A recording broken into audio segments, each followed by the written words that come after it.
নমস্কার দর্শক বন্ধুরা, A M S creation tech এর পক্ষ থেকে এই চ্যানেলে আপনাদের জানাই সুস্বাগতম। ভগবান শ্রীকৃষ্ণের বিভিন্ন বাণী ও গল্প এই চ্যানেলের প্রধান বিষয়বস্তু। আপনি যদি নতুন হন তাহলে চ্যানেলটি সাবস্ক্রাইব করার অনুরোধ রইল সকলের কাছে। তার জন্য অগ্রিম ধন্যবাদ আপনাদের। আজকে শ্রীকৃষ্ণের কিছু মহামূল্যবান বাণী আপনাদের কাছে তুলে ধরব, যা আপনাদের চলার পথকে সহজ করে দেবে। চলুন শুরু করা যাক। আজ থেকে প্রায় ৭,০০০ বছর আগে কুরুক্ষেত্রের প্রান্তরে কৌরব ও পাণ্ডবদের মধ্যে মহাভারতের যুদ্ধ হয়েছিল।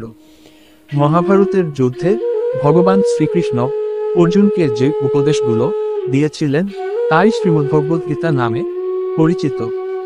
জানা যায় যে গীতায় জীবনের সমস্ত রকমের সমস্যার সমাধান আছে। গীতায় বলা শ্রীকৃষ্ণের সকল বাণী আজও আমাদের মতো সমস্যা জর্জরিত প্রত্যেকটি মানুষকে জীবনে এগিয়ে যাওয়ার অনুপ্রেরণা দেয়। তাই জীবনের যে কোনো রকমের সমস্যার সমাধান পেতে এবং জীবনের প্রত্যেকটি ক্ষেত্রে সফলতা অর্জন করার জন্য গীতায় বলা শ্রীকৃষ্ণের কিছু বাণী তথা উপদেশ আমাদের মনে রাখা খুবই দরকার। এই সুবিশাল পৃথিবীর বিভিন্ন প্রান্তে যেমন বিভিন্ন জনজাতির মানুষ বসবাস করেন, তেমনি ধর্মের দিক থেকে তারা প্রত্যেকেই আলাদা আলাদা ধর্মের অনুসারী হয়ে থাকেন। তবে শ্রীমদ্ভগবদ্গীতা শুধুমাত্র একটি ধর্মের জন্য নয়, এই বইটিকে পৃথিবীর সমস্ত মানুষের পড়া এবং বোঝা উচিত, যাতে সে তার জীবনে সুখ, শান্তি ও সাফল্য অর্জন করতে পারে। শ্রীমদ্ভগবদ্গীতা একমাত্র এমন একটি গ্রন্থ যা মানুষকে বাঁচার সঠিক পথ বলে দেয় এবং নতুন পথের দিশা দেখাতে পারে। শ্রীমদ্ভগবদ্গীতা জীবনে ধর্ম, কর্ম ও প্রেমের পাঠ শেখায়। শ্রীমদ্ভগবদ্গীতার জ্ঞান মানুষের জীবন অতিবাহিত করাকালীন যেমন গুরুত্বপূর্ণ, তেমনি মৃত্যুর পরের জীবনের জন্য উপযোগী। শ্রীমদ্ভগবদ্গীতা একটি সম্পূর্ণ জীবন দর্শন এবং তা অনুসরণ করা ব্যক্তি সর্বদাই অন্যান্য ব্যক্তির তুলনায় সর্বশ্রেষ্ঠ হয়। শ্রীমদ্ভগবদ্গীতা পাঠ একটি পূর্ণ কর্ম হিসাবে বিবেচিত হয়। শোনা যায় যে যে ঘরে প্রতিদিন গীতা পাঠ করা হয় সেই ঘরে ভগবান শ্রীকৃষ্ণ আসা যাওয়া করেন।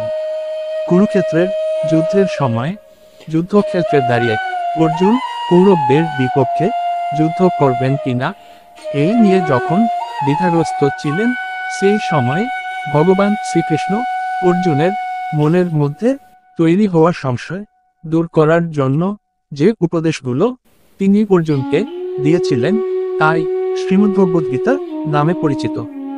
গীতায় মোট 18টি অধ্যায় আছে এবং মোট 700টি শ্লোক রয়েছে, যা সকলের জন্য পড়া যথেষ্ট কঠিন এবং যথেষ্ট সময় সাপেক্ষ ব্যাপার।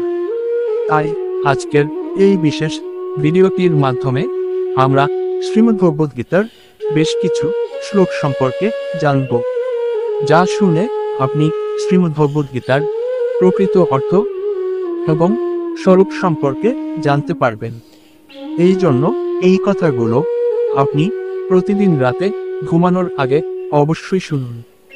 এমনকি প্রতিদিন সকালে ঘুম থেকে উঠে এই কথাগুলো মন দিয়ে শুনুন এবং আপনার দিনটা শুরু করুন, যাতে সারাটি দিন আপনার খুবই ভালো কাটুক মঙ্গলময় ভগবান শ্রীকৃষ্ণের আশীর্বাদে। তো চলুন জানা যাক শ্রীমদ্ভগবদ্গীতার বেশ কয়েকটি শ্লোক সম্বন্ধে। আপনি যখন খুব সুখে জীবন অতিবাহিত করবেন কিংবা আপনি যখন খুব দুঃখের মধ্য দিয়ে জীবন অতিবাহিত করবেন, তখন কোনো সিদ্ধান্ত নেওয়া আপনার পক্ষে উচিত হবে না, কারণ এই দুই পরিস্থিতি আপনাকে সঠিক সিদ্ধান্ত নিতে দেবে না। মানুষকে তার জীবনের সমস্যাগুলো থেকে কখনো পালানো উচিত নয়, তার পাশাপাশি সবকিছুই ভাগ্য আর ভগবানের ইচ্ছা, এই সমস্ত অজুহাত দেওয়াও উচিত নয়।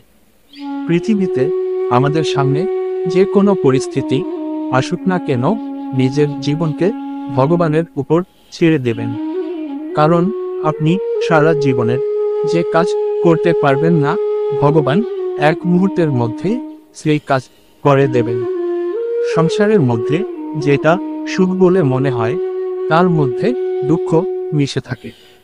কিন্তু সংসারের বাইরে সুখ দুঃখের থেকেও অখণ্ড আনন্দ প্রাপ্ত হয়। জীবনের সংগ্রামে নিজেকে শ্রীকৃষ্ণ এবং অর্জুন হতে হবে।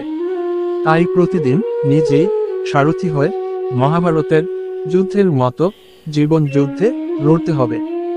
একজন বুদ্ধিমান ব্যক্তি নিজের দুর্বলতাকে এমনভাবে দূর করে নেয়, যেমন একজন স্বর্ণকার সোনার মধ্যে থাকা প্রতিটি খাদকে বেছে বেছে বার করে দেয়। সামান্য কিছুতেই মানুষ আপনাকে ছেড়ে চলে যায়, কিন্তু ঈশ্বর আপনাকে সামান্য প্রার্থনায় কাছে টেনে নেন। আমি হেসেও দেখেছি আর কেঁদেও দেখেছি, কাউকে পেয়েও দেখেছি আর হারিয়েও দেখেছি, এবং বুঝতে পেরেছি যে জীবনে কেবলমাত্র তারাই বাঁচতে পারে যারা একা থাকতে শিখে নিয়েছে। জীবন অনেক কিছু শেখায়, তোমাকে একটু কাঁদায়, একটু হাসায়। তাই নিজের চেয়ে বেশি কাউকে বিশ্বাস করো না, কারণ ছায়াও তোমাকে অন্ধকারে ছেড়ে যায়। যে জীবনে উদ্যম, লক্ষ্য ও শৃঙ্খলা নেই, তাকে জীবন বলা হয় না, তাকে বলা হয় নষ্ট জীবন। জীবন একটি হিসাব, যা ফিরে গিয়ে সংশোধন করা যায় না। তাই আজই উন্নতি করুন এবং পুরনো জিনিসগুলোকে অভিজ্ঞতা হিসেবে ব্যবহার করুন।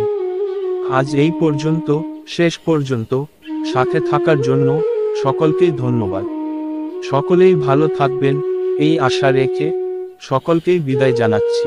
পরের ভিডিও পাওয়ার জন্য অপেক্ষা করুন আর সকলেই সুস্থ থাকুন।